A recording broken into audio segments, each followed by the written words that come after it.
Dans cette nouvelle capsule, nous allons répondre à une question très pertinente et qui est: quelle est la différence entre la comptabilité publique et la comptabilité privée? L'année 2023 va correspondre à la mise en place de la LOLF. L'acronyme de loi organique des lois des finances. L'objectif principal de cette loi est d'orienter la gestion publique vers les résultats et la recherche de l'efficacité.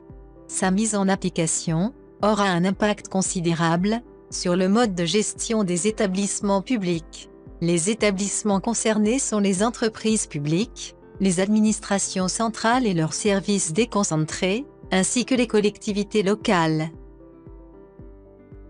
Pour atteindre cet objectif, cette loi comporte un certain nombre de mesures, dont celle de la mise en place d'une comptabilité générale, bilan et compte de résultats, ainsi que la production d'indicateurs de performance.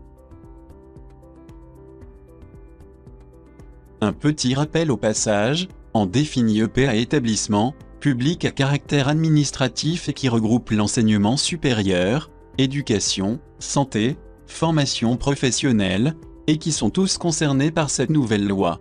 Actuellement, le pilotage de ces établissements est fondé sur l'utilisation du système de comptabilité publique, mais devra prochainement se rapprocher de la comptabilité privée dite comptabilité patrimoniale. La comptabilité publique est une comptabilité de caisse. Elle retrace essentiellement les flux monétaires, entrées, recettes et sorties, dépenses, pour une période donnée. L'aspect patrimonial, stock, créances, dettes, immobilisation, etc., échappe totalement à cette comptabilité. Le seul critère de gestion est la dépense.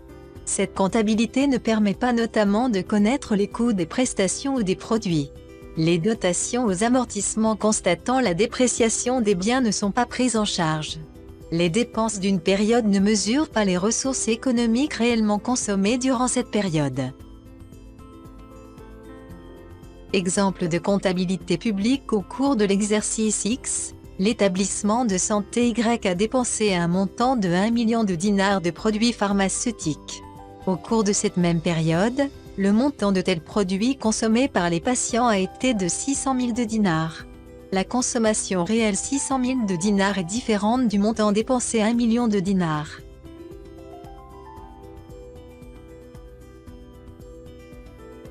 La comptabilité générale fournit une représentation économique plus riche que le simple modèle budgétaire retraçant les recettes et les dépenses.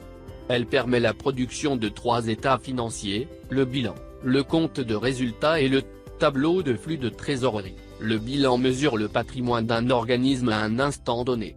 Il est, à un instant T, l'image du patrimoine, donc c'est à inscrire à l'actif de l'organisme et des sources de financement de cet organisme, donc à inscrire au passif. Le compte de résultats mesure les ressources, produits, et les moyens consommés, charges, pendant l'exercice. Il mesure la variation, positive ou négative, du patrimoine, donc de la richesse de l'organisme. Dépense ou charge. Alors qu'une dépense représente une sortie d'argent, une charge correspond à une variation négative du patrimoine. Dans l'exemple ci-dessus de l'établissement de santé, 1 million de dinars est une dépense, alors que 600 000 de dinars constituent une charge.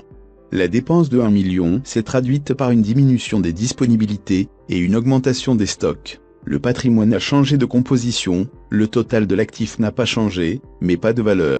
La consommation par les patients de 600 000 est une charge, car elle a réduit le patrimoine, les stocks de produits pharmaceutiques.